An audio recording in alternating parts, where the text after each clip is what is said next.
Hi everyone, it's Mr. Saxton here again. Bit of a change of haircut since last time you saw me. We're going to be doing something slightly different today for PE. We're going to be looking at going through a range of sports and looking at some skills and some techniques that you can practice at home to try and help you when we do eventually get back to school. As you probably guessed, today we're going to be looking at racket sports.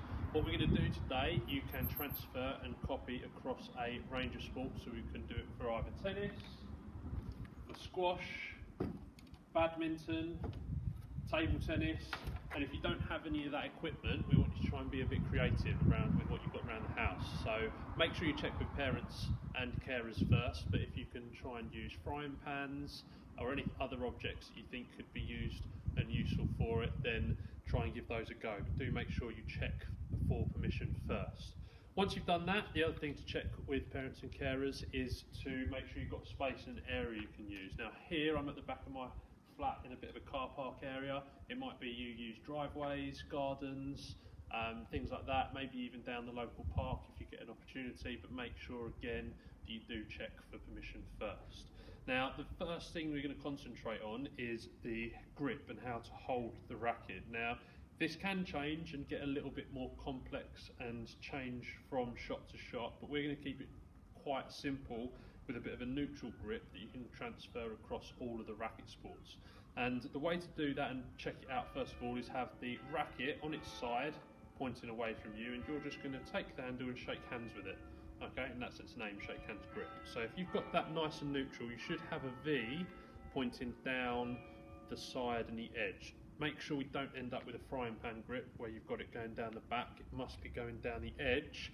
If you can always see the edge of the racket whilst you're in that shaking hands position, then you're spot on. That's nice and neutral where you can perform every shot from there.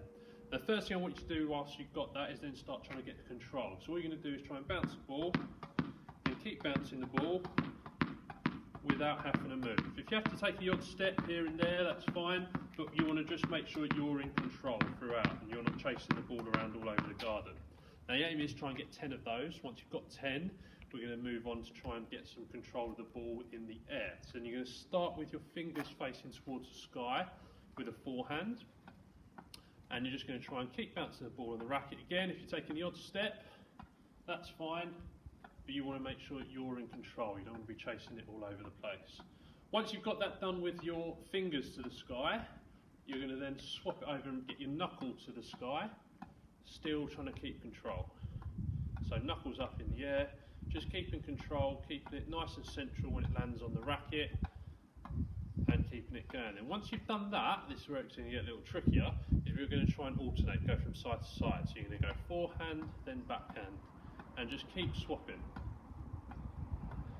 Now obviously, ideally, you're going to be able to do this for a long time and keep it going, but what we want you to do is try and aim for a minimum of 10. So if you're able to do 10 of all of those skills, whether it be forehands, backhands, or alternating, then you're showing a reasonable competency of keeping control over the racket. So that's your sort of baseline, your minimum to aim for. Keep practicing if you don't get it first time, because it does come, it just takes a little bit of getting used to.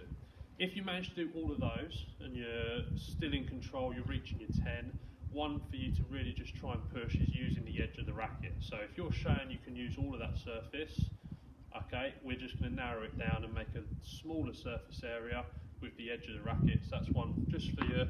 If you are capable and confident, keeping it, just using the edge of the racket there. All right, and again, aiming for 10 if you can. If you can do that, you're showing some real good racket control. What we're going to start looking at with that grip, and once you've got that control, is just a bit of volleying. So you need to try and find a wall. So I've just got my one here that you're going to be able to use. And all you're going to do is try and volley with one side. So we're going to start with a forehand. You're going to get your left foot, if you're a right-hander, if you're a left-hander, switch everything around. Your left foot's going to get in front, pointing towards the wall, and your racket is just going to be a bit of a push motion. So coming from behind you here, pushing in front towards the wall, and you've got to make sure you recover and get back into that position as quickly as possible, ready for the next one. So if you get it right, it should look a bit like this.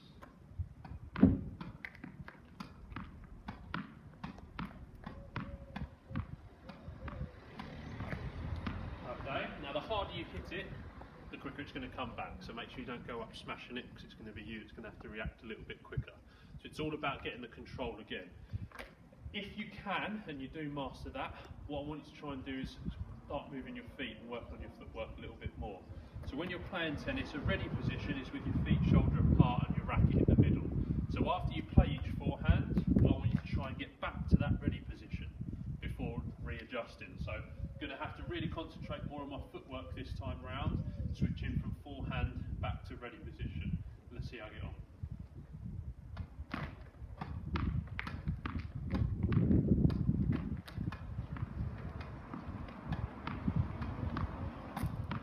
Okay, so it's a little bit more difficult and it's a lot harder to keep moving those feet back, but something I want you to work at is trying to go from that ready back to your forehand. Once you've done the forehand, so then you'll do exactly the same thing with backhand. Rather than my left foot being at the front now, we're just going to switch it round. It's my right foot at the front, and again I'm just going to push through with the racket. I'm not trying to whack it too hard, I'm not trying to smash it against the wall. It's just a push, trying to keep control and keep the ball in the air. So for our backhand,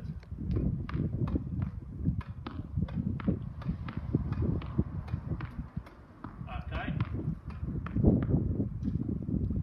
back and forwards against the wall. Now once we've done that, we're going to do the same as we did with our racket control and try and go from forehand to backhand. This is where our footwork and that ready position really comes into its own. We're going to have to keep switching now from side to side, if we can, with a little bit of movement. So it's a bit easier if you're able to hit it from one side to the other, rather than hitting it straight back at yourself, because that just takes a bit more movement to get yourself out of the way. So really work here at trying to hit it from side to side on a little bit of a V on a diagonal when you're hitting it against the wall.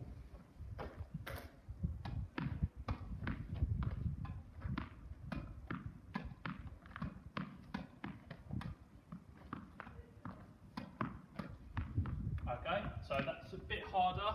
All right, hopefully you might get a few better bounces off the wall there, but you're just going from that forehand to backhand. Once we've done that, we're going to want to start building it back. So that's just volleying, where we're reaching it on the full. In the game of tennis, you're going to stretch it out and get to ground strokes played from the back of the court. So I'm lucky here, I've got a little bit more room I can use. I can start going back a little bit of distance. So now we're looking for the ball to bounce, and we're going to go through the same progression. So we're going to start with just forehand, we're going to then go just backhand, and we're then going to try and alternate from side to side. So first of all, and you can now range this and sort of pick your distance that you're going to use here. So you can start off quite close, just with our forehand. I'm looking to just bounce the ball. You can see my feet, I'm always getting this left foot out in front. Dodgy bounce.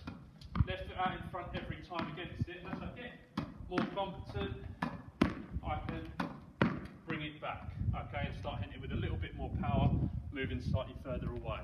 One thing to really concentrate on all these shots is trying to keep the racket head above your wrist. What you don't want to do is get your racket down here, so that's where you end up flicking the ball in the air and I'll be sailing it over the roof there, and having to go on a bit of a hunt for it. So keeping your wrist below your racket head is what really helps, especially over those longer distances, to keep the ball down and not have it scooping up into the air. So once you've done that for your forehands, same, you can come back in close if you want to.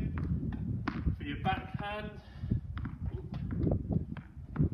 and then as you get more competent, you can start stepping back and hitting again with more power and distance to your shots. Once you've done that, our last step is try and link all of that together and go side to side, forehand to backhand. Same thing we spoke about footwork earlier.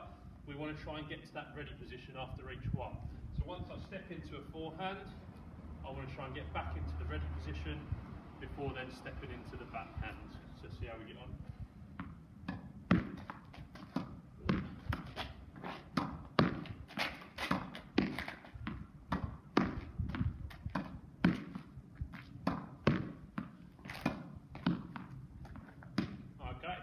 Doesn't matter too much if you get two bounces at the minute, because we're just working on that control and on that routine of going from one to the other, so it's not the end of the world. If you can get it down to just doing it on every one bounce, then you're doing a real good job. See how you get on with that first of all. That's our first session with racket sports. As we go through, we'll look at a range of things from striking and fielding to our invasion games, trying to keep you as up to date and working on some of these skills and techniques as we can whilst we're not here, and hopefully we get to see you all soon in the future. Take care.